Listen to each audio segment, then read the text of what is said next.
Black Friday 2021 is here, and in this video we're going to be opening containers to compare what I get to what the expected values are, as well as just talk through the event. So to start off, let's actually just talk about the event in general. This is the beginning of what we've all been wanting. Expected values being actually labeled on the containers when you buy them, before you buy them. That way people can actually have a good understanding as to what the odds are of someone getting what they want before you actually buy the item. This is extremely nice because people now can actually gauge whether or not they want to accept the odds or the risk that they are going to be engaging in. And if you know those odds, you can get an expected value, like I put at the bottom of this video, to see how much of each item you could expect to get. And these containers also have a guaranteed drop mechanic that is applied. If an item from this ship group does not drop after you open 19 of the Black Friday 2021 premium containers, you are guaranteed to find an item from this group in the 20th container. Now, I don't know if there is a loss of translation happening here, because it says this group of containers. So I'm curious to know if you only buy a set of 10 and then another set of 10, if that mechanic will actually be applied or not. I think you have to buy at least 20 containers for that guaranteed drop mechanic to apply. But stepping away from the container aspect of it, I actually just really like this event because if you do engage in it and you do spend money and you do get the black ships, they have the same thing that they have every year where if you have the black ship and the standard ship, then you can actually get more doubloons from those ships by playing them.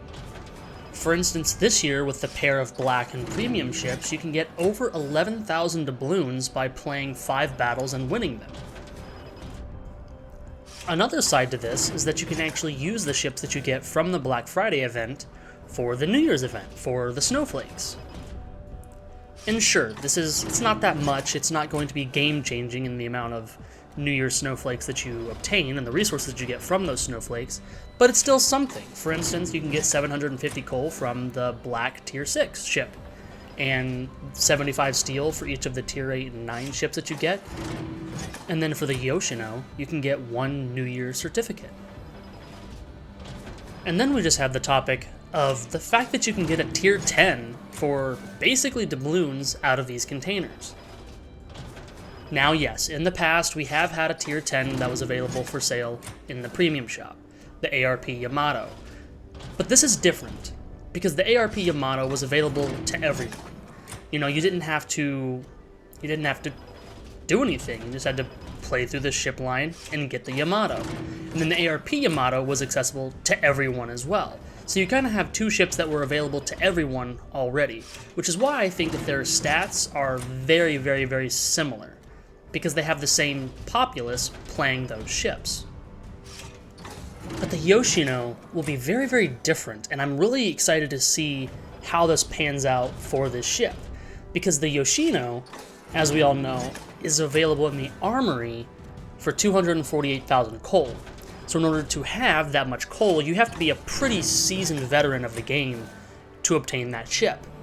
But now with the black being accessible to everyone, that means that there's going to be a very different population base playing this ship. Because the stats of the Yoshino are pretty good as it stands right now, so I'm really curious to see how the Yoshino B will stack up to that. If I had to put money on it, I would probably say that the Yoshino B is going to have a lot worse statistics. I'm really curious to hear what you guys think about the published drop rates of the items in the premium shop now. Is this a change that you've been waiting for forever?